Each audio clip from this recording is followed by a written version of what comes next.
Hello and welcome to our webcast for April 5, 2019. My name is Christian Lebré and this is Amy Asbrook, the director of Toujours Vivant, Not Dead Yet. Hello. Okay, also joining us, just over there, joining us, Taylor Ayette, our policy analysis and outreach coordinator. Hello. Toujours Vivant, Not Dead Yet is a non-religious organization by and for people with disability and our allies. Our goal is to inform, unify, and give voice to the disability rights opposition, to assisted suicide, euthanasia, and other end-of-life practices that discriminate against people with disabilities. Today's topics. We have two topics today. First one is planning for the MAiD, MAiD 5 years review. Okay. The second one is a very short one, a new report on old data. So Amy will help us through those two. Yes, I will, as soon as I magnify this a bit. Okay, so planning for the MAiD 5-year review, medical assistance in dying. Welcome to our 200th webcast. Yay! Okay, we hope you find these programs informative and at least a little bit interesting. And we hope you like to visit by our four-footed friends. Sometime. Okay, right, back to work. Chapter 10 of the Medical Assistance in Dying Law requires Parliament to review the Act, as well as the state of palliative care in Canada 5 years after the law comes into effect. The review is to be done by a committee of the House or the Senate or a joint committee, and the panel is supposed to produce a report describing how the law is working, including any suggestions for changes in the statute. I don't know how they will do that because the way they look for data is not enough. Right, and they've only just started collecting data. Yeah. Last November. It's not even in full function in some places. Right. And no data and take an initiative. Right. Okay, so the review process is supposed to begin, quote, at the start of the 5th year after the day on which this act receives royal assent. Some could interpret that to mean that the review process should launch with the appointment of a committee in June of next year, 2020. Because that, 16 to 17 is 1 year, 17 to that's how it works out. It could also be interpreted to mean that the review would start when the 5-year mark has been reached in June of 2021.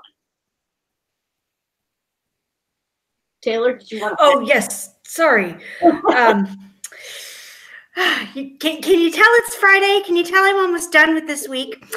So we don't know when the review will begin or which federal government representatives, the MPs or the senators, are going to be involved. And they're also probably going to be working with Health Canada's data, which has many missing pieces, unless we start moving. That's not a promising start for this whole process. Yep. Exactly. Either way, as advocates, we would be well advised to start preparing now for this important opportunity to evaluate how the law is operating in practice and how it should be changed.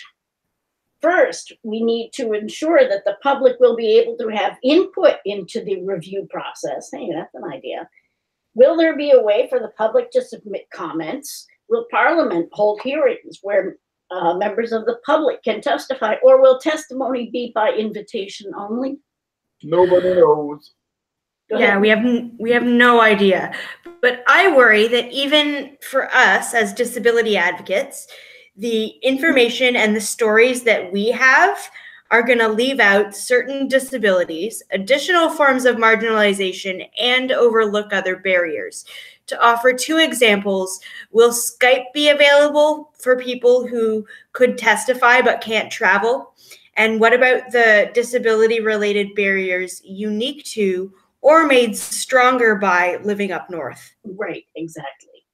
And, you know, obviously we're going to do our best to give good information, but all of our information is what? Stories, anecdotes. And because the monitoring program doesn't gather the statistical basis for the information, we're not going to be looked at with much respect. Okay. So then we must decide on our goals and strategy to use the process to help restrain assisted suicide and euthanasia and ensure effective safeguards and monitoring. Are there improvements that we would like to see in the MAiD law? Probably.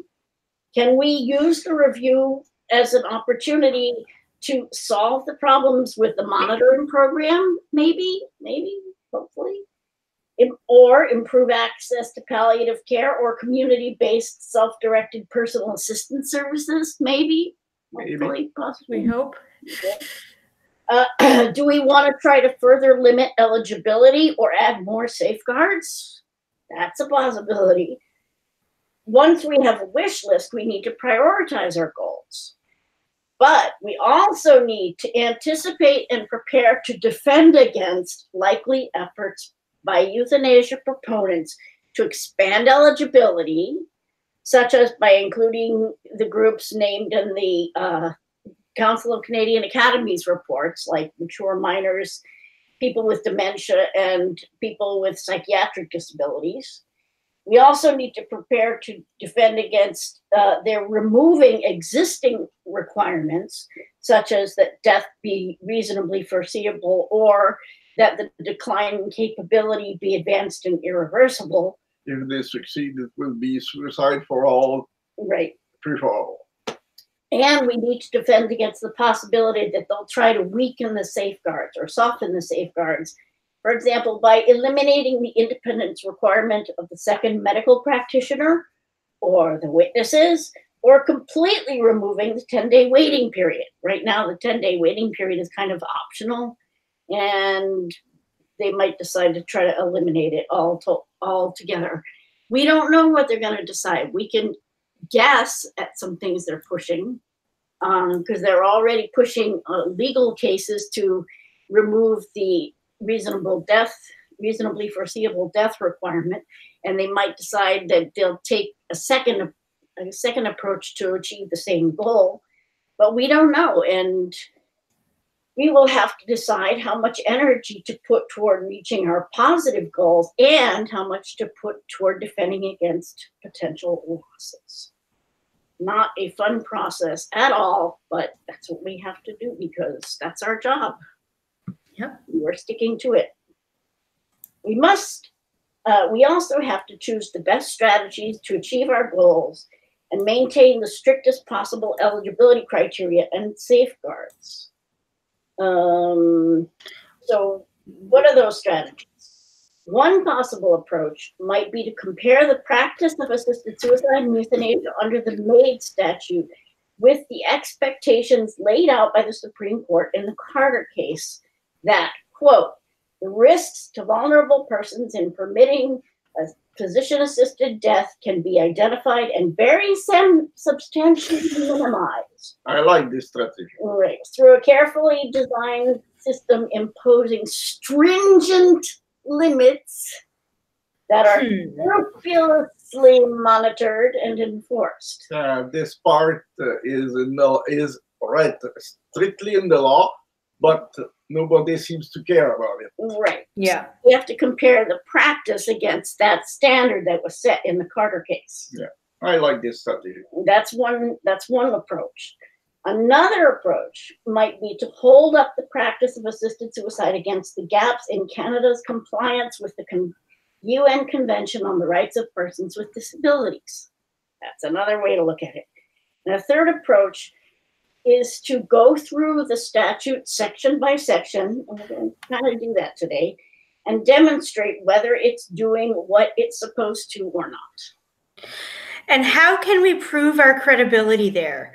Call me the biggest pessimist in the world if you want, but we were just discussing how authorities could look at everything we have to say and call it a load of crap. Yeah.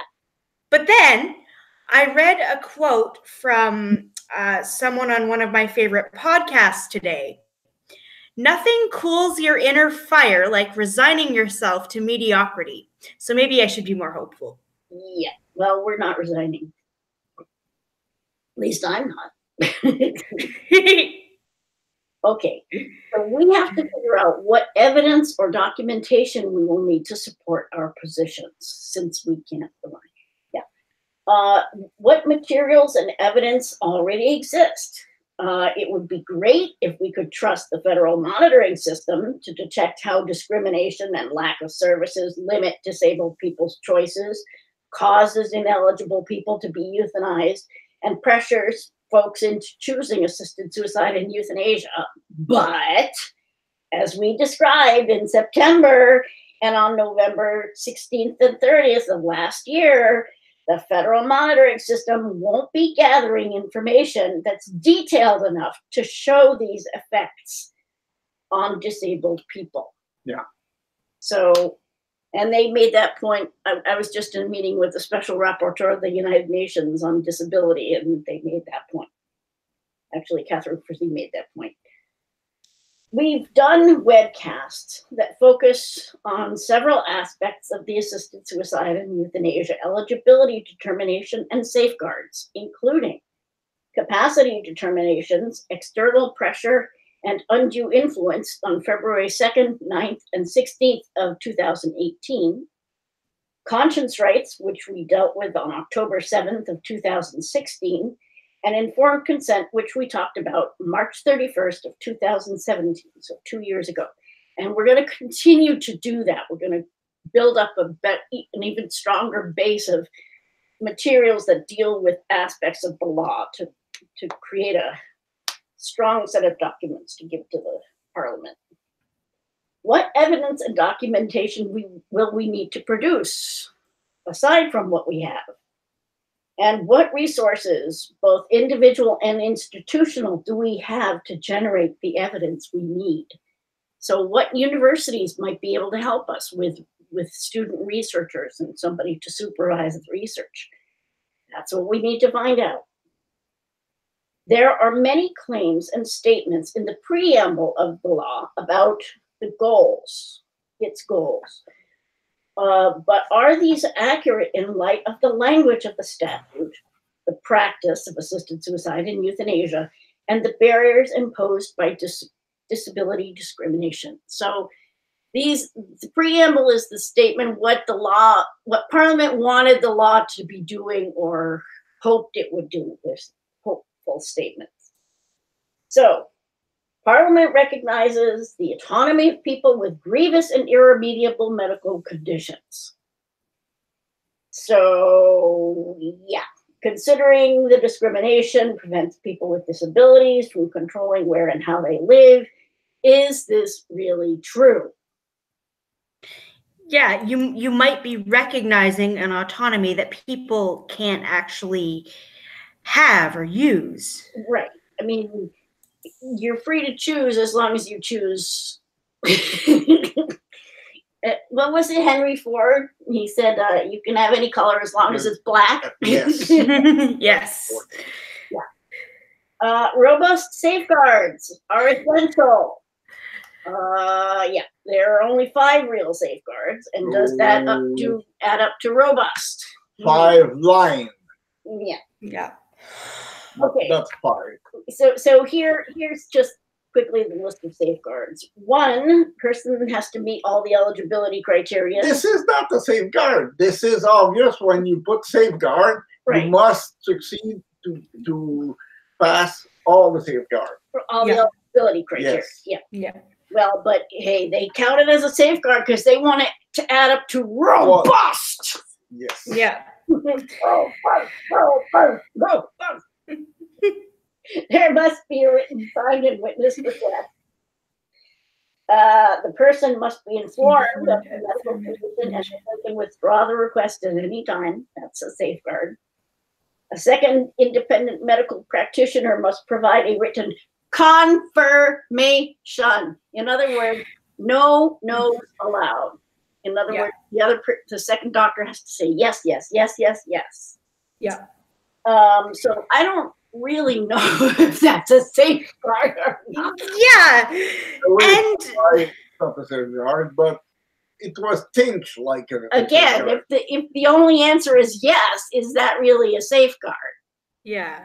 And a 10-day waiting period unless it's waived is, I think that's half a safeguard, because doctors, the criteria for waiving it are pretty loose, and doctors waive it a lot. All right, it's important to affirm the inherent equal value of every person's life and avoid encouraging negative perceptions of the quality of life of persons who are elderly, ill, or disabled. It is really That's true. one of their aspirational statements. They're hoping that that's what the law does, except for when they say that eligibility includes people who are disabled, that kind of puts a negative perception. Yeah. So I don't even know if the language of the law is doing what it's supposed to, let alone the practice. Vulnerable persons must be protected from being induced in moments of weakness to end their lives. Well, they have a section in there that's about, preventing external pressure, but there's no method for determining how that's decided. And they never determined what kind of pressure that could be. Right, exactly. Is that just people trying to coerce the person, or is it social factors that limit people's options? They don't know. Suicide is a public health issue that can have lasting and harmful effects. The section doesn't, the law doesn't say anything about preventing suicide. So For us, a suicide is a suicide. right, and again, this is a situation where not even the language of the statute includes anything about preventing suicide, let alone the practice. Right. And in the preamble, they say that MAiD strikes the most appropriate balance between autonomy of those who wish to die and protection of vulnerable persons. Go ahead. I had this discussion with somebody yesterday as well. We need to be careful that vulnerability is tied to situations and not to people. And vulnerability and negative perceptions are very closely related. Nobody wants to be vulnerable. And if you think you're going to be in a situation that makes you vulnerable, you're probably going to want to do whatever you can to stay away from that situation. Right. And unfortunately, people with disabilities are not generally empowered to control their level of vulnerability. Yes. Yes. Okay. So another desire in creating the law was that a consistent approach should be applied across the country. Well, is that something that we want to work toward? Well, it's not a big deal. There should be no penalties or loss of benefits or adverse legal consequences for choosing assisted suicide and euthanasia, and it doesn't appear that there are. So they've achieved their goal. The program should reflect the principles of the Canada Health Act: public administration, comprehensiveness, universality, portability, and accessibility. So maybe they've achieved that goal. They'll have to decide that. Freedom of conscience and religion. They have a section there's language in the law that deals with that. But as we've seen in Ontario, it doesn't prevent people from being forced to refer folks for euthanasia, and that's not freedom of conscience. The law should address diverse circumstances and needs of various groups. So access to palliative care, but they don't mention home care, care for people with dementia, mental health supports, and culturally appropriate services for Indigenous people. All right, so when looking at specific provisions of the law, we can think about whether the language of the law clearly expresses Parliament's intent whether Parliament should add a definition or state more clearly what they mean by a particular term, and whether Parliament should change the section to make it more limiting or more lenient. So again, that's just a process we need to go through mentally when we're evaluating the law and making decisions about what we push for and what we don't push for. There are some loopholes in the law that exempt people from criminal responsibility for participating in assisted suicide or euthanasia. When the law was being drafted, we weren't able to close those loopholes with amendments. So do we want to put effort into getting rid of them now? That's a question we need to ask ourselves.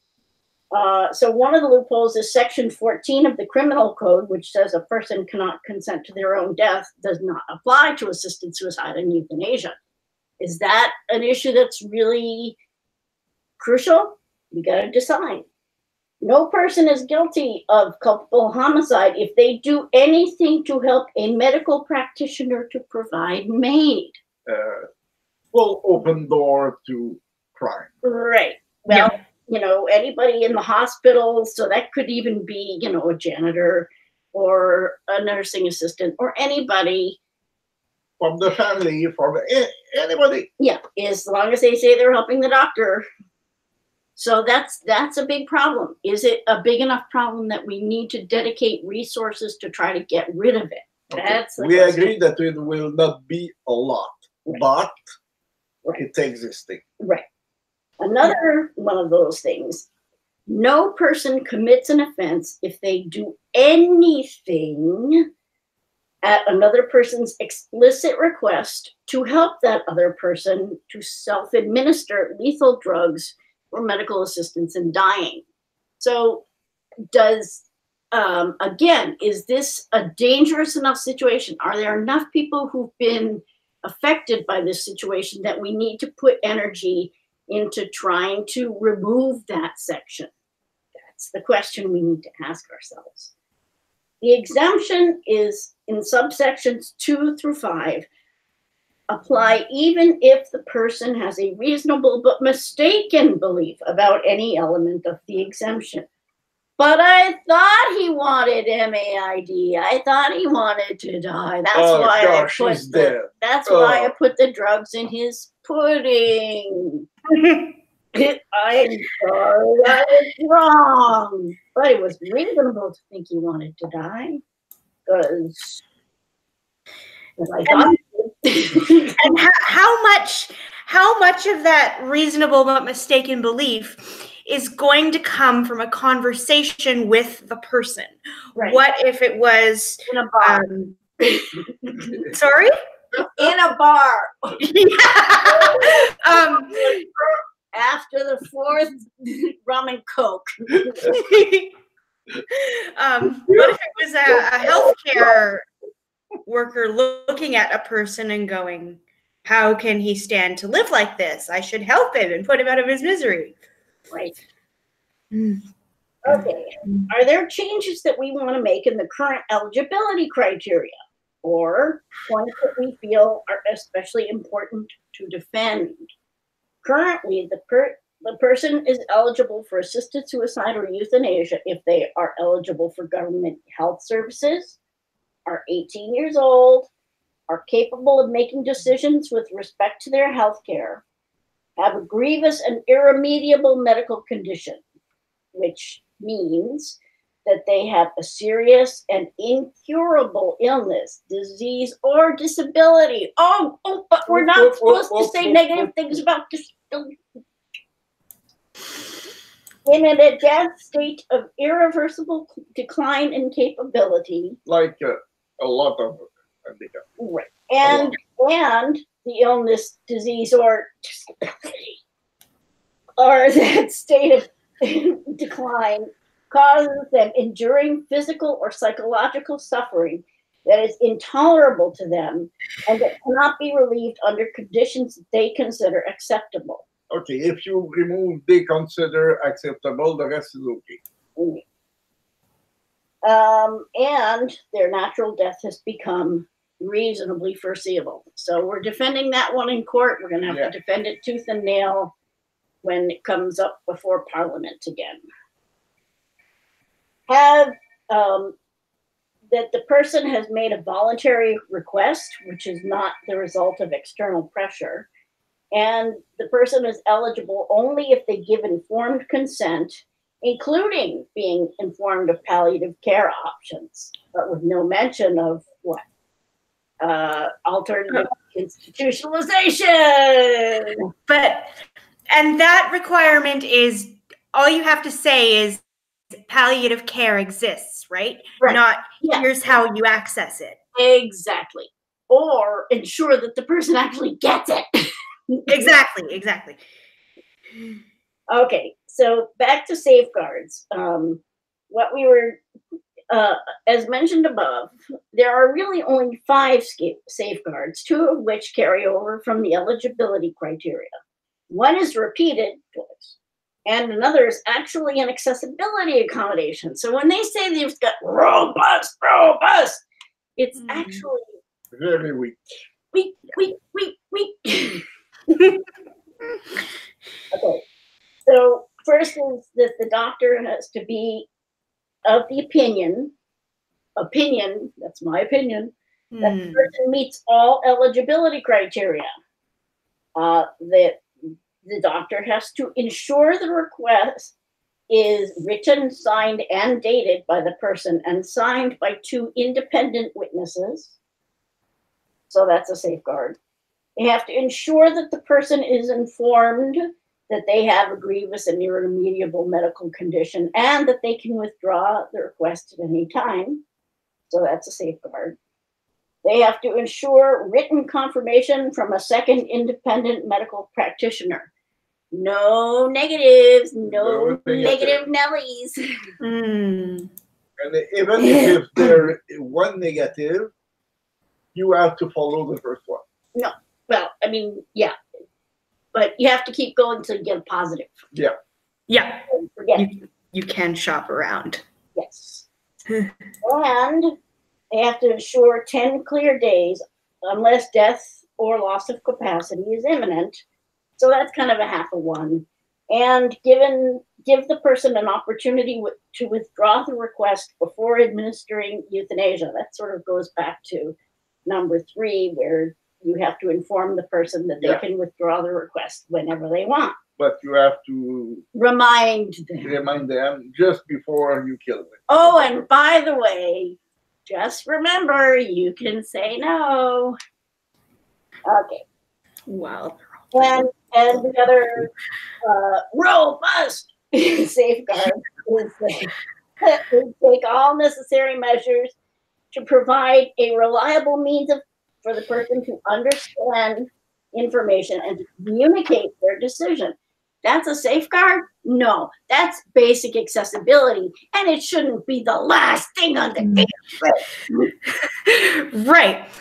We also missed a word in this section. Yes. The where is it? The means of communication should be reliable and unbiased and impartial. Oh, I didn't miss it. They missed it. They missed it. Oh, bad boy. Sorry. Statute. That's out of standard of care. The nephew made the translation from gesture or whatever. Right. And the uncle say, Noah doesn't want to die. He said he wants to die. Yeah. Right. Yeah. No, I don't want to die. Statute sets out a standard of care, which is reasonable knowledge, care, and skill that complies with provincial laws, rules, and standards. Is that a good enough standard? We have to decide if it's an issue that we want to bring up. Was reasonable defined? No, of course not. Of course not. Okay, here's the section that deals with conscience rights. Of course, it doesn't say this is the section that deals with conscience rights. It just says clarification. Nothing in the section compels an individual to provide or assist in providing medical assistance in dying. That section does not address making referrals. Does making a referral amount to assisting? In practice, people are being forced to make referrals against their conscience. Yeah. So yeah, in Ontario, we made a webcast about it. yeah. So in practice, it's not working. Do we need to address this? Probably needs to be addressed.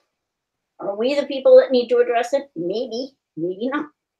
The statute mentions regulations for monitoring requests for and provision of assisted suicide and euthanasia, but not the evaluation and approval of those requests. So the monitoring system doesn't actually monitor how the requests are evaluated or approved. Funny. Given the deficiencies in the regulations, would it be worthwhile to try to amend the statute to bring the monitoring system in line with what's called for in Carter, i.e. a system that is scrupulously monitored and enforced? Maybe. Maybe. The law says death certificates may identify assisted suicide and euthanasia as the manner of death, but this has led to the classification of medical assistance in dying as other than suicide. Is this something we want to change? We've got to decide. Is this where we want our energy to go? On Friday, July 29th. 19th. Yes. At 1 p.m., Toujours Vivant, Not Dead Yet, and the Euthanasia Prevention Coalition will co-host a teleconference for advocates to plan for the 5-year review. Watch our webcasts, our website, and Facebook page for details, or email us to learn how to get involved. So this isn't just whistling in the dark. We're going to actually do something about this, and hopefully people can participate. Our second topic is a new report on old data. Quebec's Commission on End-of-Life Care has issued a new report on the status of end-of-life care in Quebec. The report, which includes data only through March 31st of last year, 2018, discusses palliative care, continuous palliative sedation, euthanasia, administered or not administered, advanced directives, and the activities of the Commission itself. We will look at the report and talk about it in an upcoming webcast. So, if you have any questions or comments or concerns about what we talk about here, you can visit our Facebook page at facebook.com/Toujours Vivant, Not Dead Yet, all one word. You can visit our website at tvndy.ca. You can send us an email at info@tv-ndy.ca, or you can follow us on Twitter @TVNDY. Thanks to Christian for helping out. Thanks to Taylor. Thank you. We will talk to you next time. Take care. Take care. Bye. Bye.